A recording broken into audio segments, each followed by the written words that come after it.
Hello everyone, I'm Dr. Kalyan and I'm a neuro and spine surgeon in Global Hospital, Hyderabad. This session is a continuation of the previous session, and this session is very important for young neurosurgeons, trainee neurosurgeons, and operating and experienced neurosurgeons. In this session, I will be telling you regarding the basic steps of pituitary adenoma surgery. I will try to be as brief as possible in this session, and in my next sessions, I will try to elaborate each and every step, the technical nuances which need to be followed each and every step, so that we can prevent complications. Okay, let's start the session. Let me share my video.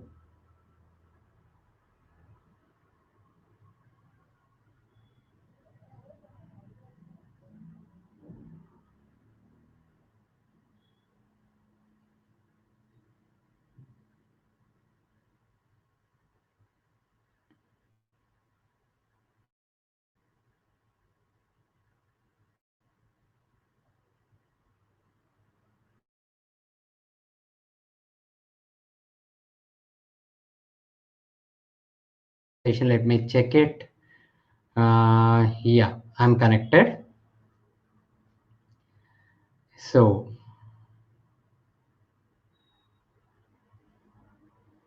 the endoscopic approaches to the cella and all the technical nuances and the basic steps of surgery. First, before I go into the technique of endoscopic transsphenoidal surgery for pituitary adenoma, let us see what is the difference between microscopic surgery and the endoscopic surgery. So, what are the advantages of an endoscopic surgery? And as you all know, the endoscope looks around the angles. Because you can bring the endoscope close to the tumor, you can see the angles. And moreover, the endoscope provides a panoramic view. Whereas on the other hand, the microscope has the advantage of a bimanual handling. But I will tell you as my session goes, how do you achieve bimanual handling with the endoscopic technique? And the microscope, even though it gives a magnification, but you can't go near to the tumor. So the field of view is highly restricted in the microscopic surgery. You can see the picture. This is the endoscopic view where, because you are seeing the tumor from a close distance, you have a panoramic view. Whereas in the microscopic view, you can see the retractors which are restricting your view. So the endoscope has the advantage of looking around the angles, but it doesn't give bimanual handling. So to achieve that one, we use a technique which is known as a two nostril forehand technique, which along with creation of a cavity and half. So these two techniques we adopt, the two nostril forehand technique and the creation of a cavity and half. This helps in achieving our target of looking around the angles to get a panoramic view along with bimanual handling possibility. So what are the four steps? I will divide the surgery into four steps. The first one is the nasal stage. Second one is the sphenoidal stage. Third one is the cellular phase and the tumor removal. And fourth one is the reconstruction of the cellular flow. So the nasal stage and the sphenoid stage, they are carried out by ENT surgeon who is trained at skull-based surgeries. And the cellular phase and the tumor removal is carried on by the neurosurgeon. And the final reconstruction of cellular floor is again carried on by the ENT surgeon. So I was stressed in my previous video, the pituitary surgeries are a teamwork. The surgery includes a teamwork of an ENT surgeon who is specifically trained at skull-based surgeries, a neurosurgeon, and a well-trained anesthetist. So this is a teamwork, and this cannot be less emphasized. So the nasal stage, which is predominantly carried on by the ENT surgeon with the neurosurgeon assisting the ENT surgeon. It's important that they start coordinating with each other from here. So the first important stage of nasal stage is decongestion. You know, the nose is occupied by turbinates, meatus, the septum, the mucosa. All these things decrease the amount of space available for surgery. So most important is you create a space so that your instruments will pass through the nose into the sphenoid sinus. So how do you create a face? Create this space. This is the middle terminate and this is the inferior terminate. At this stage, I would like to acknowledge that these pictures I have taken from an article published in Neurology India, which it was published by Department of Neurosurgery, AIIMS. So I have taken the pictures from them. Some of the operative videos are my own and some are from the same article published by the AIIMS. So this is a diagrammatic view which is showing the middle terminate and the inferior terminate and the septum. So how do you decongest it? You use 5 ampoules of adrenaline, 1 in 1000 dilution, which have been diluted in 30 ml of xylocaine. You super selectively decongest. You put 2 to 4 patties between the middle terminate and the septum in the posterior from the anterior inferior to posterior superior direction.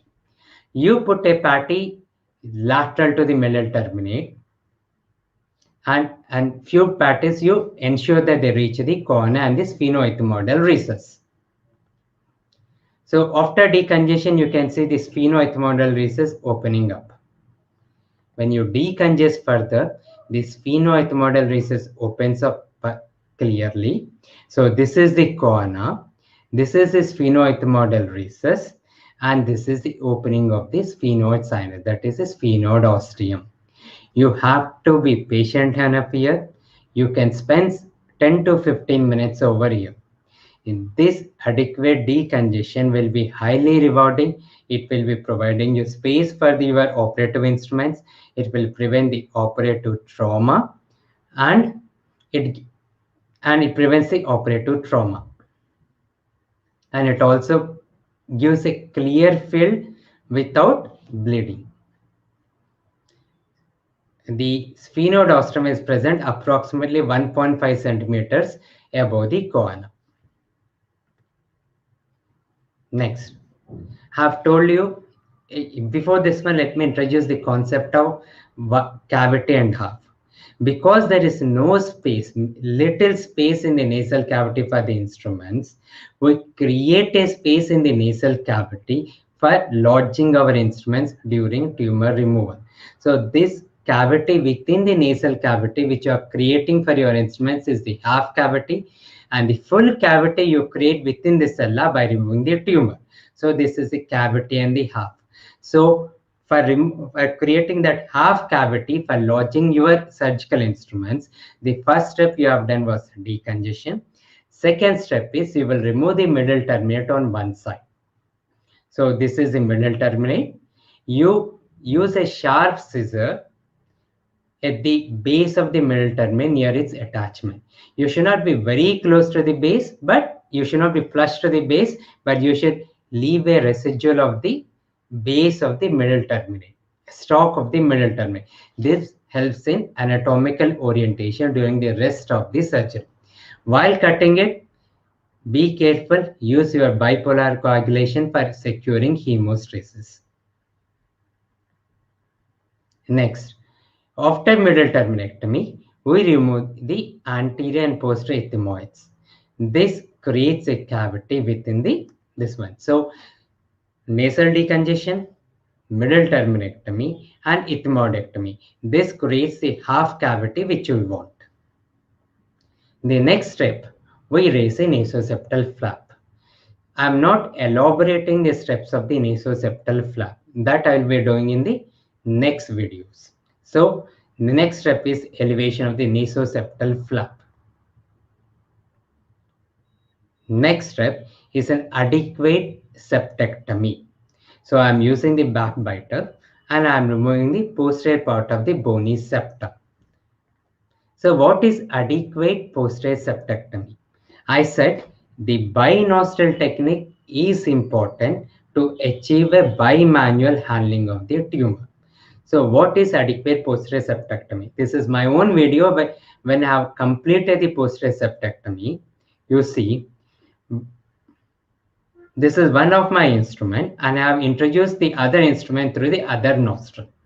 When the septectomy is adequate, when I'm introducing both the nostrils, the septum is not coming in between. The septum is not getting deflected.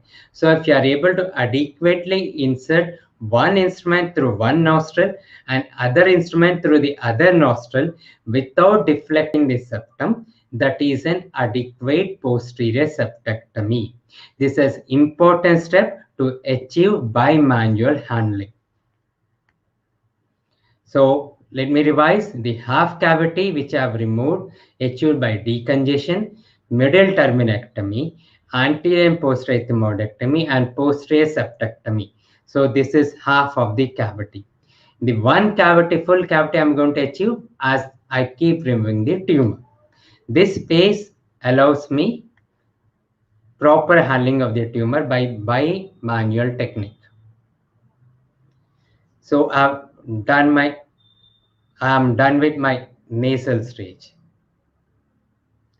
And now I'm reaching the cellular floor and the dura mater. So here let me introduce a second concept, that is the wide exposure of the cella. This is the step where the beginners hesitate because the carotids are on the lateral side of the tumor. The beginners, before making an adequate exposure of the sphenoid cella, they tend to enter in the tumor. This prevents adequate, safe, maximal tumor resection. So let me explain how do you ensure you have an adequate exposure. So once I remove the bony septum, I can see the rostrum of the sphenoid and both the ostia of the sphenoid sinus. Sphenoid sinus. This gives an owl eye appearance. Can you see the typical owl eye appearance? This is the rostrum of the sphenoid and the two sphenoid ostia. In my real picture, the two sphenoid ostium and the rostrum of the sphenoid. This is the operative picture, the two ostia of the sphenoid and the rostrum of the sphenoid. And then I remove the rostrum with the Lux forceps, and if there is any residual rostrum, I neatly use a drill to drill it. So I've enlarged this sphenoidotomy inferomedially. Initially, the enlargement should be inferomedial. If you start enlarging inferolaterally, there is a danger that you can injure the sphenopalatine artery and injure the pedicule of this nasoseptal flap. So first, let us enlarge it inferomedially. Detach the rostrum. After detaching, enlarge it inferolaterally. So what are the limits of exposure? Superiorly, you should expose it until the planum so that the optic nerve impression and the carotid optical recess are well seen. Inferiorly, the clival recess should be well seen.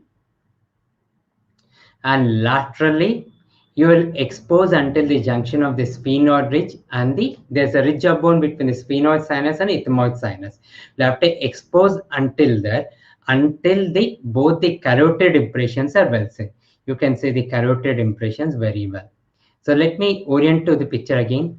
This is the intersphenoidal septum. This is the bulging cellular floor. This is the rostrum which has been drilled properly, exposing the clival recess. This is the ridge of bone between the sphenoid sinus and ethmoid sinus, and these are the carotid impressions. You can see the carotid impression here. And one caution, intersphenoid septum. An intersphenoid septum which is in the midline is not very dangerous, but an intersphenoid sinus which is deviated to one side, it may go and get inserted into the carotid artery. So never avulse any intersphenoid septum, or avulse it very gently, avulses very gently, and use a drill to safely get it down onto the cella. To safely get it down onto the cella. So do not avulse the intersphenoid septum. So this is the completion of the exposure of the cellar flow. This is the enlarged cella. This is the carotid prominence. This is the paracellular portion of the carotid. This is the parapharyngeal component of the carotid. This is the optic prominence. This is the tuberculum cella, and this is the planum cella. This is the clival recess, and this is the sphenoethmoidal recess below the clivus. This is medial OCR, and this is a lateral OCR. So this is the completion of the wide exposure. Next step comes the drilling of the cellar floor. You should know how to handle the drill over here. Drill can be dangerous if not handled carefully, and drill is a very useful tool when you handle it carefully. So do not start the drill until you reach the cellar. Enter into the nostril under vision of the endoscope. Pass it forward. The drill should be touching the cellar floor. Then slowly start the drill. Beware of kickbacks. You should know how to handle the drill to prevent the kickback, and use the drill like a brush. Use wide to wide sweepings. Drill until the bone or the cellar becomes eggshell thin. Once it becomes eggshell thin, use an elevator to elevate it up. Or you can use an up cutter, but use the footstep of the up cutter to elevate it. Try to avoid a bite, more so in the lateral components. And before drilling, positively identify the midline. Both the carotid prominences and the midline vomer will help you in identifying the midline. You can see Kerisons being used to elevate the cella. I'm not biting, taking a bite. I'm using the foot switch of the Kerison as an elevator. So I have made it papery thin. I made the cella papery thin. I'm using my Kerison to elevate it millimeter by millimeter.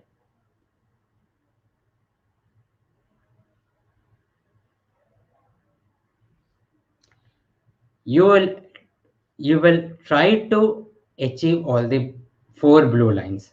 The anterior intercavernous sinus superiorly, the posterior intercavernous sinus inferiorly, and both the cavernous sinuses on both the sides.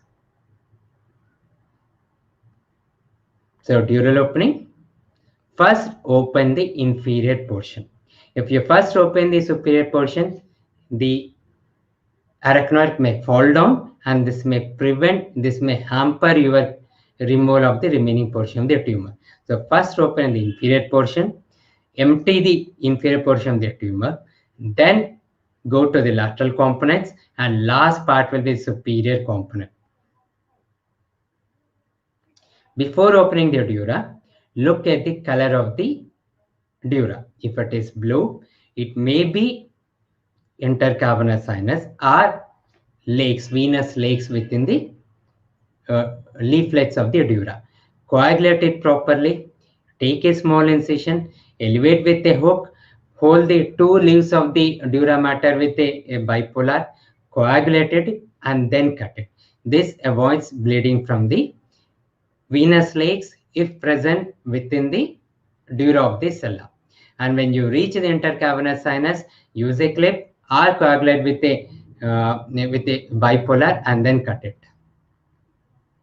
And tumor removal, be as gentle as possible. Use by nostril technique. Use by manual technique. Use hook very gently, or you limit it to the minimum. This is a tumor removal which is being done. The tumor removal which is being done. Do not injure the, be careful not to injure the normal pituitary. This is the end of the tumor removal when you can see a bulging arachnoid falling down. If there is tethering somewhere, some tumor may be left back. Once the arachnoid has fallen down, you can use a patty or a cotton ball to elevate the arachnoid matter and look for any residual pituitary. Usually, there will be some residual in the anterior portion over here or along the genu of the carotid. If there is CSF leak, then you can use the nasoseptal flap. This I will be handling in other sessions. Let us hope that there was no CSF leak, you didn't injure the arachnoid matter, then you'll have to pack with sella. Some people are of the opinion that if there is no CSF leak, they will not pack the sella, but I pack the sella because if you do not pack the sella, there are chances of herniation of the pituitary stalk, pituitary gland on the optic nerve. So I pack the sella with fat. And adequately fat is, what is adequate packing? See this video. Overpacking with fat may compress the optic nerve and cause visual deficits. So when the packing is adequate, when you have not overpacked it, you can nicely see the pulsations of the fat. If you are not able to see the pulsations of the fat, wait. Remove the fat. Cut a part of the fat and reinsert it. So when you have placed the fat, if you are not overpacked it, you will be able to see pulsations of the fat. Place in nasoseptal flap is required. Then during closure, medialize the middle terminate to prevent adhesions. Cover the graft part with reverse Avdad or mucosa from the resected middle terminate and pack with Merosus placed in nasal cavity. Ensure proper hemostasis before closure. So this completes my basic steps for the pituitary surgery. Then I will concentrate on each and every step, technical nuances in each and every step, how to avoid complications. So stay tuned for my next videos. Let me stop sharing. Okay. So all the neurosurgeons, all the ENT surgeons who want to become skull-based surgeons, all the ENT surgeons who are assisting your neurosurgeon in pituitary adenoma surgery, try to watch this video until the end. And don't forget to watch the other videos of mine in which I will go into depths of each and every step so that will prevent complications. And for general public who have been diagnosed with pituitary adenoma, who are waiting for a pituitary adenoma surgery, or if your relatives or friends are waiting for pituitary adenoma, do watch other videos of mine where I'll be detailing, explaining you what to expect after the surgery, what are the outcomes of surgery, and subscribe to the channel so that you will get an early notification of my next videos. Thank you.